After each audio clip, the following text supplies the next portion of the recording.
Right.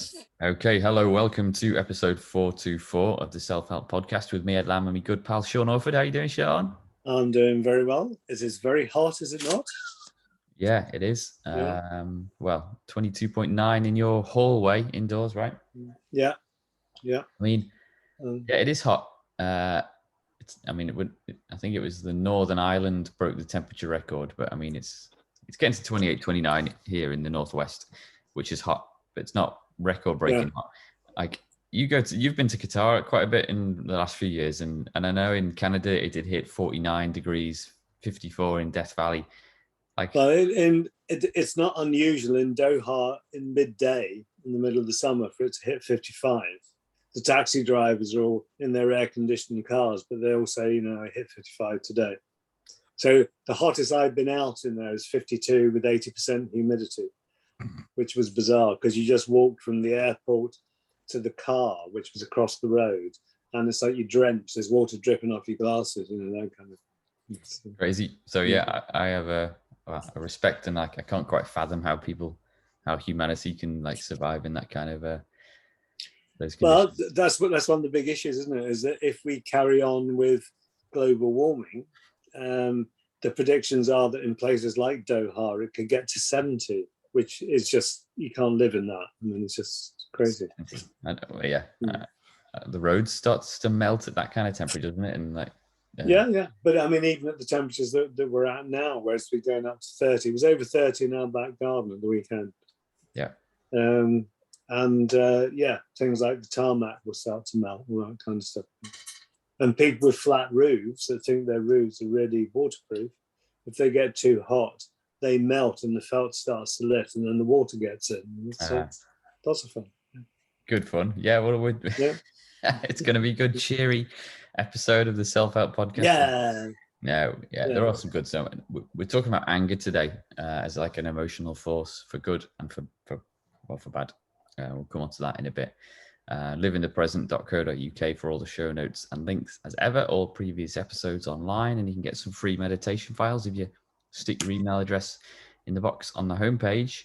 Apart from just kind of finding shade, I'm kind of got this extra appreciation for trees and what they do for various different ways they help us.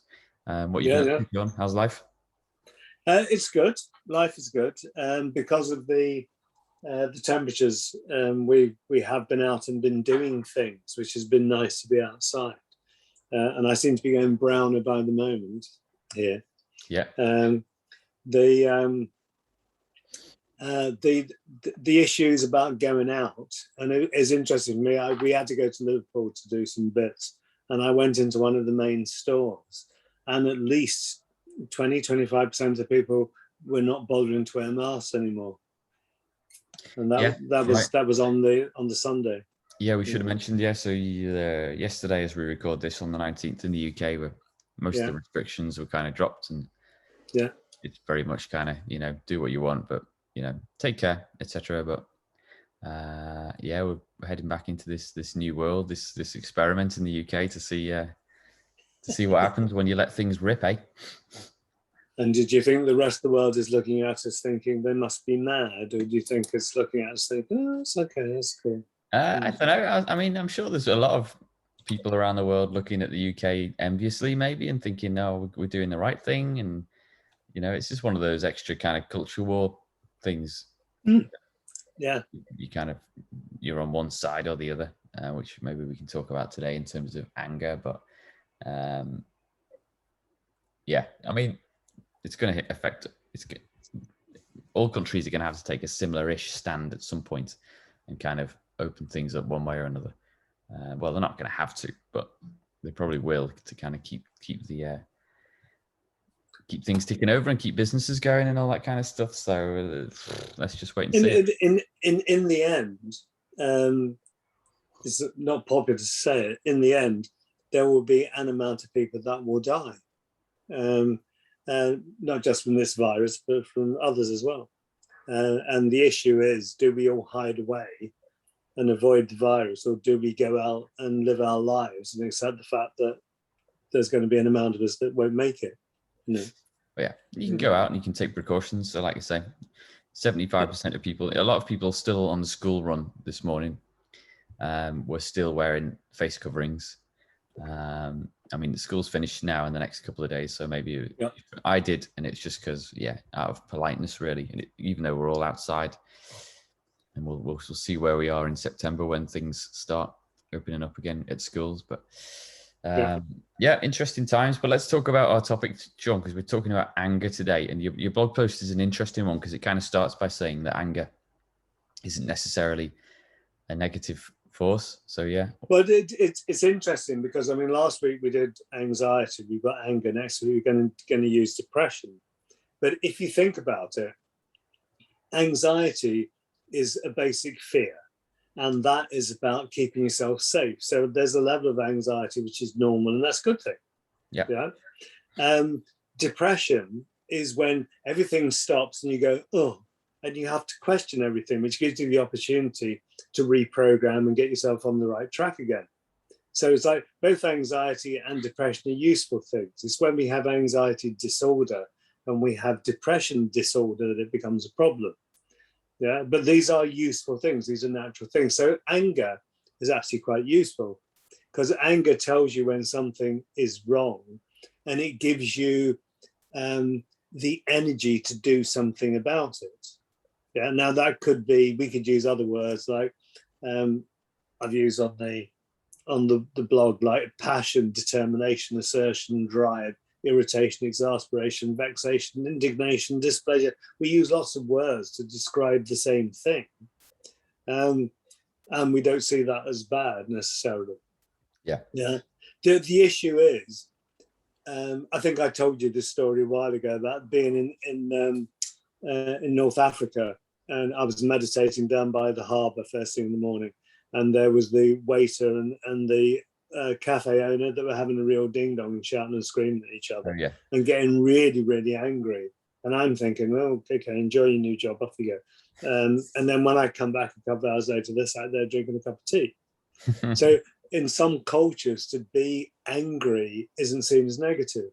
It's seen as like you blow it off, you get it out your system, you sort it out, okay, now let's get on with it. In our society in the UK, where we're all very sensible and reasonable and we don't do this kind of negative anger stuff, people repress emotion. And then they do the fine. Now, I'm fine, F-I-N-E, effing insincere with no emotion. I'm fine all the time, no, trying to do things, but the face is going, oh, hi, how are you? Because we have that kind of emotional dishonesty in our society. Where you're not allowed to share anything that is a bit kind of energetic. I'm just trying to find. I'll put it in the show notes. There's a famous little Simpsons bit about Lisa when she's kind of getting to know the Russian district in the town of Springfield, and there's these two guys playing chess, and one of them gets really angry and like tips the chessboard on the floor and chucks everything away and shouting at the guy who's just been playing, and the subtitles at the bottom are all like, it's saying how he's actually just saying, oh, you played a fantastic game, well done, my congratulations on your victory. Because there is a, like with like the Russian culture, from a perspective when you can't understand them, they seem like quite angry, and they look quite angry all the time, but they're not, probably not. It's just a different kind of culture. But is that like the Greek smashing plates? Is that a positive or a negative thing? If we chuck a few plates around. It's the issue for me about these different emotions are energies, and either we can use them positively or negative. Like I say, if we feel anxiety, it means there's something wrong. Okay, what do we need to do to feel safe? Okay, job done, forget it. That's good. It's when it becomes a disordered spike that it becomes a problem that needs resolution, either by medication or by talking therapists. That kind of thing. So it's one of our lockdown things with the family was to watch all the Marvel superhero movies, the full cinematic universe as it currently exists. There's like 25 films that we watched over the course of a few months or something. And they're really, really good films. But you do notice that in like for certain members of the superhero team, the Avengers, like anger is a tool for like a necessary tool. I mean, the obvious one is Hulk. So he's literally like, he needs to feel really angry so he can turn into Hulk, and then he can like just smash the heck out of everything. And at certain points, is that a positive, smashing the heck out of everything? Well, not always, because he's very difficult character to control until later in the series, actually, when it's really interesting. But there's a certain part of it in one of the movies, I can't remember, where he's lost the ability to get angry. The scientist who becomes Hulk, I've forgotten what the scientist's name is. And he's trying really hard to get angry about stuff, and he just can't, because he's just lost the energy, and he's kind of lost that connection with that side of his emotions, and he's really frustrated because he can't get angry, so he can't turn into the Hulk and smash things. But if you think about using the word passion, maybe it's someone's passion for the fact that all these people in whatever country haven't got any fresh water, that is the drive that gets them to go and do it. Yeah. Now they could be feeling, you could translate that as they're really angry about the situation, and how dare the world leave these people without water, but it's that kind of passionate drive that creates the charity that does the water so everyone gets to drink. Yeah. And it's that kind of positive energy. Yeah. Because we all do different things in different ways. I mean, sorry to go on about the superhero stuff all the time and like bring the conversation down a notch, but it's the human parable. That's what you're telling. So another of the characters is Captain America, who is very much he's much more calm and considered in how he handles situations and how he makes like how he comes to a kind of certain conclusion on deciding. And he's the captain of the Avengers, and in a lot of it, like he's the one that people look to because he's a bit more rational and not as hot-headed. But he does frustrate certain members of the team a lot of the time because he's not getting really angry about stuff, and he's not like losing his mind about everything, and like they desperately want him to go nuts. But we don't all work that way, do we? No, but it's like the passion issue. Like, say, we can label these things anger if you just see them as energy. It's like someone cooks you a lovely meal, and one person will go, "Oh, thanks, that was really lovely. Thanks, that's great." Another person goes, "Oh, that was absolutely amazing. It was incredible." And it's like the passion level, the volume is completely different. And very often when people are like that, if you're not used to it, you recoil because you see it as like an angry outburst. It's like, oh my God, I need to back away from it. Yeah. Amazing. So how do we?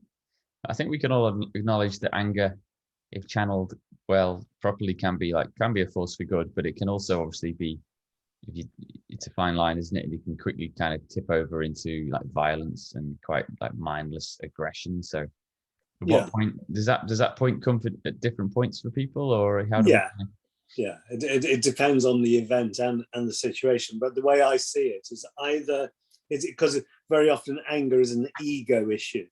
It's that egotism of the individual. So either the anger is out the front and it's used like a battering ram to get what you want, or the energy is around the back, which uses you like a power pack to move forward. So one of my favorite examples of that is Mother Teresa, who looks after the poor of Calcutta. And she does that because she's got the same ego energy as Paul Getty, creating millions and millions of dollars. Yeah, it's the same energy, but hers is round the back, driving her forward to achieve something for other people. It's the same energy, but we give it a different label. Right. Yeah. Amazing. So, I mean, you get passionate about cars and bicycles, do you? I do. Yeah. Do you ever get angry? I do. Yeah, actually. So, well, I mean, when I'm out on my bike, I'm quite good at not getting angry anymore. I've been through that whole process of, because like as someone who used to drive a lot and still does every now and again, depending on the journey. Like all of a sudden, having been on two wheels, I was kind of not used to being treated a certain kind of way by certain people in cars, which came as quite as a shock. And then part of my process of dealing with it was anger. So, you know, if someone puts a nasty move on you or like threatens your life in the most extreme case, like with whipping by you at 30 miles an hour, with, you know, with inches to spare.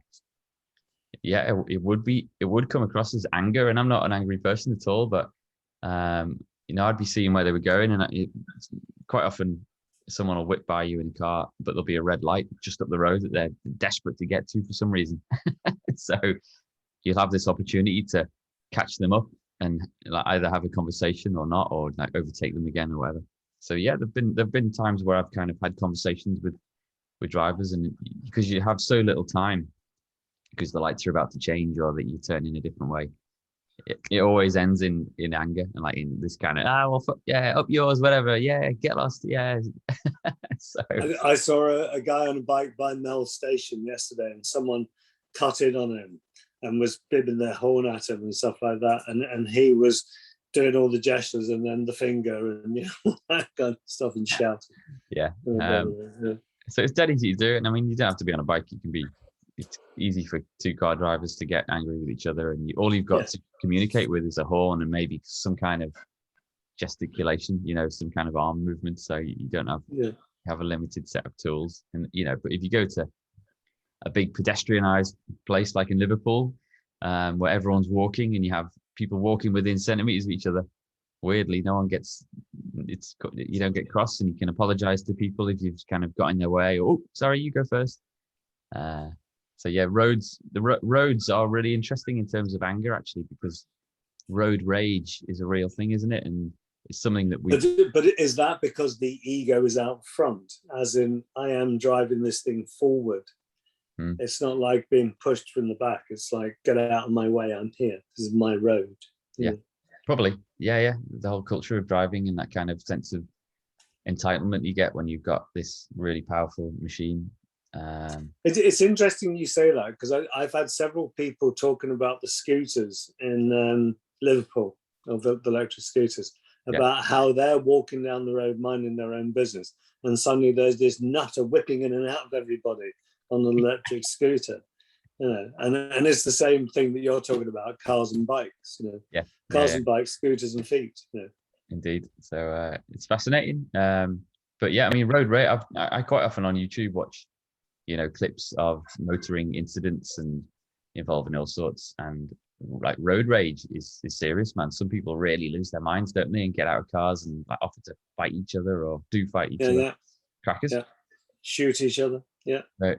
I mean, some people, what kind of spectrum is it where people have a red mist that in various walks of life can come quicker than others? Like, can you sense it in certain characters and certain people? Yeah, it's when sometimes it's due to things they've experienced, like post-traumatically, so that their tolerance levels are down, or their reactions are enhanced, so that you get things like someone, I've actually seen this, where a motorbike has backfired and someone's dived under a table at a barbecue, and they were ex-army, Afghan, you know, just instinctive response. And if you're programmed that way, if you think about what you feed goes, what you starve dies. No one's born angry, no one's born depressed, no one's born anxious. We learn it. Yeah. So if we've learned to have a short fuse, then that's the default setting we work on. Yeah. And so anger management programs are about how can you extend the fuse? How can you make this an easier experience? Yeah. I mean, like as a parent of young children who are thankfully kind of obviously growing up now, and they don't test my patience quite as much. But yeah, I do have quite a short fuse, I found, which I think I get from my dad, actually, who can be quite impatient. He's a lovely guy, my dad, he's the best. But yeah, he can be quite impatient. And that has been passed on to me, or I've learned it in one way or another. So like, yeah, my kids can frustrate me a lot. Some, you know, they know.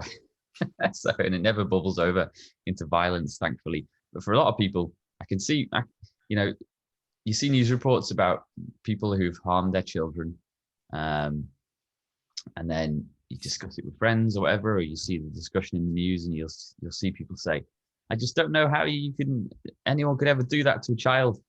And if I'm brutally honest, I I can see how easy it is, to be honest, because if you've got that kind of red mist and the potential for it to switch to violence, kids are easy, man. Like, because kids are so annoying. They're always trying to wind you up. They're always trying to do the wrong thing. So it's like that. It's obviously really serious. I'm not laughing at the violence itself, but harming children is, if you're that way inclined, is easy because they wind you up all the time, man. They're not sleeping properly. You're tired, all that kind of stuff. So they can really push your buttons, can't they? Yeah. I like to go back to nature when I look at things like this.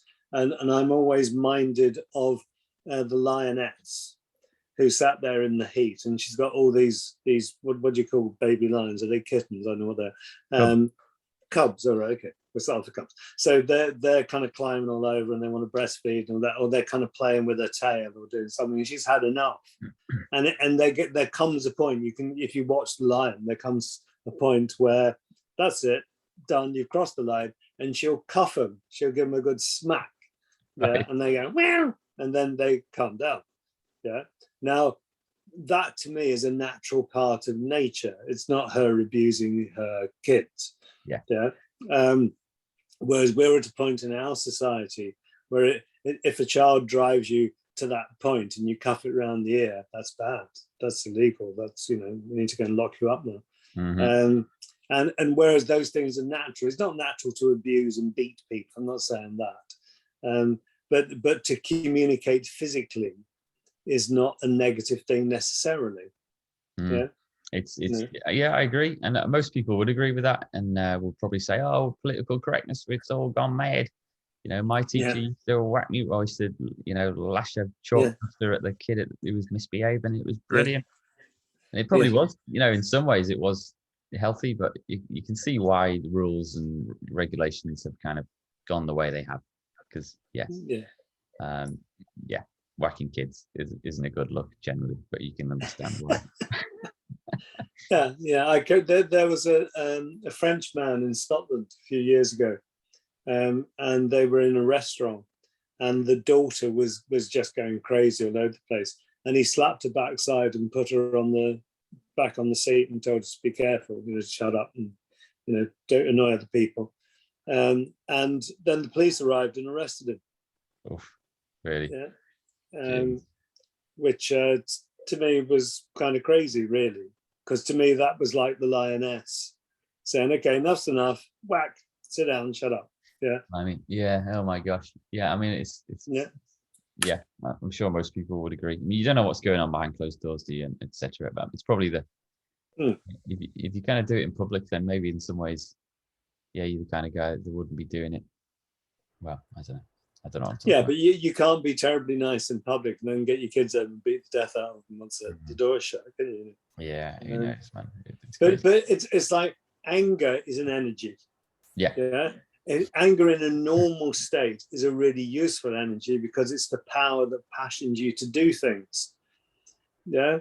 If anger becomes a disorder, it's gone over the top and you can't control it. So like when you talk about seeing the red mist, usually that's when someone, either because of something that's happened to them or because they're in a position where they've gone beyond the point where they can come back, where they are looking through the red mist and they're feeling like murderous. And I mean, even the most mild-mannered man or woman in a situation that you'd never, ever believe that they could ever get aggressive will turn and will surprise everybody because suddenly this little old lady is ripping people apart. Yeah, I mean, we are talking... the visions in my head are all kind of male dominated, and maybe that's just because we're two fellas chatting, but when you do think about anger, it does tend to be a male is it a male? No, I don't experience that at all. I mean, I work as much with women with anger problems as I do with men. I think women are probably more able to address it than men are. I think that's real. But there was a case of there were some lads trying to do a jewelers on motorbikes. Do you remember that? A few months ago. And an old lady came running across the road, and she was like a pensioner. And she started beating them up with her handbag, and she beat them off. And they all drove off in the end and gave up on their burglary. And what was that? That Was that her doing a good deed? What was it? But she was energized, you know. And I would suggest that we could put the label anger on it. We could put other things like passion and justification and all kinds of stuff that we could use. The same energy. Yeah. You know? So, all right, acknowledging that we're all kind of capable of anger and that it can be a force for good, to a certain point. Like how do we what practices and theories can we use to keep it in check and not let it kind of take over our lives? I think that we need to learn the currency of emotion like that, and certainly doing our good old mindfulness stuff does help with that. Helps us control it. I mean, obviously, here we have quite a few anger management programs that people can go on. And it's understanding the triggers, what triggers me. You know, I remember being in a monastic situation, and there was a guy called Rodney, and he was like I was, like an acolyte, and he just had to open his mouth. I wanted to punch him, and it took me ages to make the connection that he reminded me in the way, his manner and the way he spoke, of somebody from my past who I was angry with that I never resolved it with. So now I've got Rodney in the present who has the full force of my anger, because now I feel able to address it, whereas I couldn't in the past. Yeah, and it's nothing to do with him, just the way that he spoke, probably, you know. And there's me wanting to kill him. But I think a lot of anger is unresolved stuff. We repress it; it builds up like pressure in the boiler, then it comes out. You know. Yeah, and the longer you keep hold of it, the bigger the explosions. Yeah. And you see that, don't you? Where someone blows, and like I say, it can be the most mild-mannered person that you'd never think of it of, and suddenly they're a raving lunatic, and they'll kill you. You know, and it's like, okay, fine. Yeah. All right, cool. What's your resource of the week then, Sean? Well, I've done an anger self-help guide, which will be, you put that up on the site. Yeah, I will. So yeah, and that's got some suggested meditation, relaxation things in it. Great. To attend to. Yeah. Cool. I found a cool little article, kind of 11 tips for how to use your anger productively on wikihow.com. So I'll stick that in the show notes. Yeah. And yeah, enjoy some. And there's a couple of other articles I found as I was researching this one that you can have a look at as well, including one actually about looking at 10 high profile people who reveal how they've harnessed their inner rage, which is quite interesting. But that's the point, isn't it? It's like when we stop using words like anger and rage and we see it as this kind of fuel, this emotional fuel, what can we do with it? Yeah, it's any energy we can use to do other things. Yeah, if we use it in the right way. Yeah. Yeah. All right. Cool. All right. Back next week for more. I think we're talking depression next week, aren't we? So. Yeah, we're going to be ready to press next week. Yeah, it'll be good. Yeah. Hang in there. Okay. Stick with us. All right. All right, Sean. I'll catch you later. Okay. Yeah. You take care. See you then. Bye.